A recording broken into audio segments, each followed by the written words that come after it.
যে স্বৈর শাসক ছিল তার সবচেয়ে বড় গডফাদার তৈরি করেছিল নারায়ণগঞ্জে। বিনে ভোটে তিনবার সে এমপি ঘোষণা দিয়ে ক্ষমতায় ছিল। তার মধ্যে ছিল ক্যাডার বাহিনী।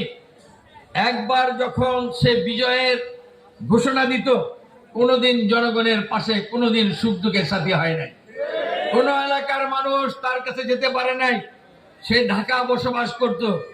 এলাকার তার দলের নেতা কর্মীরা গেল, কোনোদিন সৌভাগ্য হয় নাই তার ঘরে প্রবেশ করার। নিচে গ্রেস থেকে ফিরে আসতে হতো। তারপরও নির্লজ্জ বেহায়ার মতো তার কাছে আওয়ামী লীগের নেতারা যেত। কি জন্য?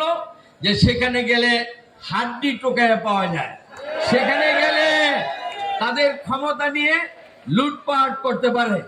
এই অপমান অপদস্থ হওয়ার পরেও এই গডফাদারকে সালাম দিয়ে চলতো, ট্যাক্স দিয়ে চলতো। আপনারা